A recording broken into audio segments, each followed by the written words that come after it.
So I saw this clip a few days ago now, and it's stuck with me ever since because it just angers me, to be honest.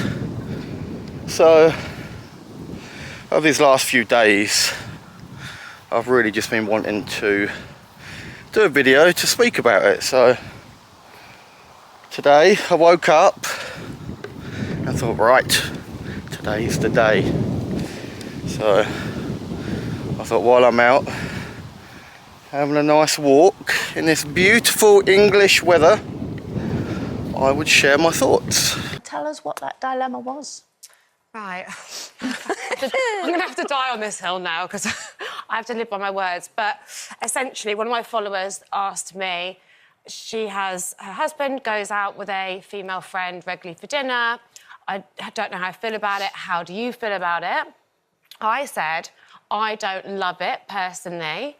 There's a viral clip that's been going around this week where a woman talks about her viewpoint of this, and it kind of got me thinking that it was very similar to my viewpoint.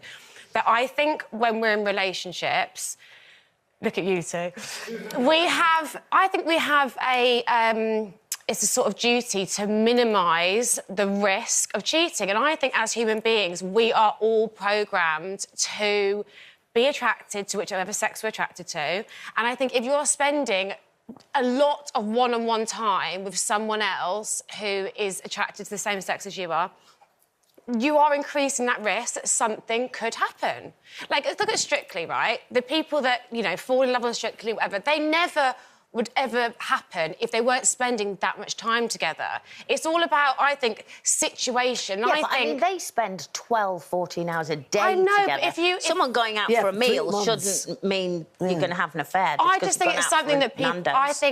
I am a Taurus, I am a little, loyalty and possessivity is, all through my veins. But I think it's just something to be aware of. If Brad had a long-term childhood friend who's female and then we get married, I'm not going to say you can't hang out with her. If he makes friends platonically with a new woman last week and then he's like going out for dinner with her, going to coffee or texting her morning, absolutely not. I'm sorry. So it depends on the situation. It depends, I guess, the entry into their life. And it might come across as controlling, but it's the same way for me. I would not hang out with straight male friends on my own one-on-one super, super regularly because I know that it's very easy for one side of that party to cross the line. So first of all, when we get into a relationship with someone, this does not give us ownership over that person. We do not have the right to tell them who they can and can't be friends with, who they can and can't speak to. Like, this is just so basic. Like, I would never, ever consider telling my partner who she can and can't be friends with, who she can and can't speak to. Like, Olivia talks about, if, for instance, her partner had like a childhood friend before they got together, she'd be okay with that. But she wouldn't be okay with her partner forming a friendship after they got into a relationship. Now, you think about how ridiculous that is. Like, what? So you're going to go through the rest of your life never having any more female friends because, your missus is uncomfortable with it. Absolutely ridiculous. I would never say that to my wife, that she can no longer make any more male friends because it makes me feel uncomfortable. Like, if that makes me feel uncomfortable, that's my responsibility. Like, it's so easy to understand, yeah. So many people allow their insecurities and their jealousy to become like a form of control, and it's so toxic in a relationship. She then goes on to talk about how when we're in a relationship, we have a duty to reduce the risk of cheating. Again, how ridiculous is that statement? Because she's basically saying that you almost fall victim to accidentally cheating. Like, she's going with the assumption that cheating is almost like, you're like vulnerable to it or it's a mistake. No. Cheating is a choice. You choose to, do whatever you do when you cheat. Like, you're choosing it. You don't fall victim to it. It's not an accident. Like, you choose it. It's a decision. You've decided to do that. Now, here's the thing.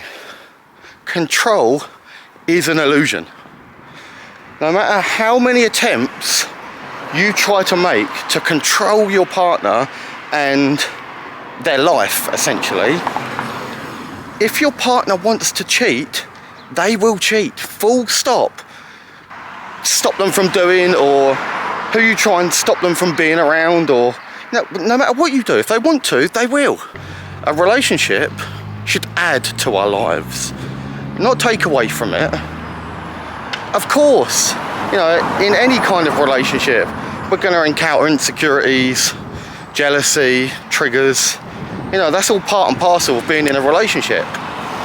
But when we get into a relationship, as an adult, we're actively saying that I choose to take responsibility for my feelings and my triggers and my insecurities. Because, and this is admittedly a hard lesson to learn, but our partner is not responsible for how we feel. Like, it's our responsibility. Unfortunately, a lot of people try and take away their partner's happiness because it brings up some insecurities. It triggers them. It brings out their jealousy. And because all these feelings are so uncomfortable for them, instead of taking responsibility for the way that they feel, they try to control their partner.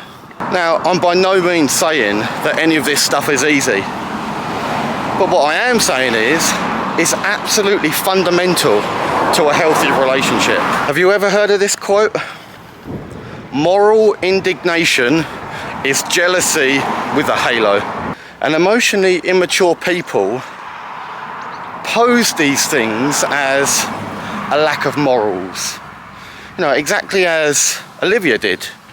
Insecure, controlling people will often try and shame their partner by almost making it like a moral issue, a lack of morals.